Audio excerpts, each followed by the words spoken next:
Je ne reviendrai pas sur l'ensemble des dispositions protectrices des mineurs qui ont été évoquées par mes collègues et qu'enfreint de plein fouet cette proposition de loi du Front National. Il nous faut examiner ici l'esprit, l'intention de cet article 1er, dont le cœur, si je puis dire, consiste à convertir la présomption de minorité en présomption de majorité et imposer un examen biométrique.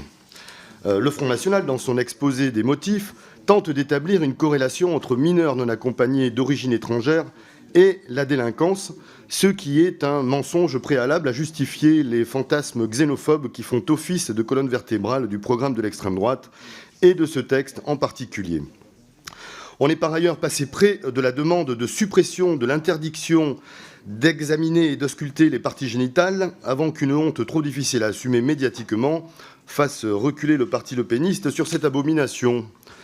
De plus, la substitution de décisions administratives à l'autorité judiciaire, qui est la marque des régimes autoritaires, démontre que pour votre parti, l'obstacle à l'arbitraire de la répression, c'est la justice. Nous rappelons de nouveau que les tests osseux ne sont pas fiables, qu'au regard du droit en vigueur, ils ne peuvent être imposés à l'intéressé.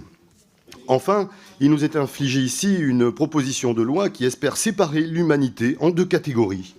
Les humains à qui l'on prêterait la circonstance atténuante d'être âgés de moins de 18 ans et celles étant étrangères qui auraient commis le crime d'avoir dépassé la date administrative de péremption de 18 ans et un jour et que vous aimeriez voir déchus de ces droits humains. Pour toutes ces raisons, nous espérons que cet article 1er et toute cette proposition de loi retourneront dans le cerveau cruel de ces généraux.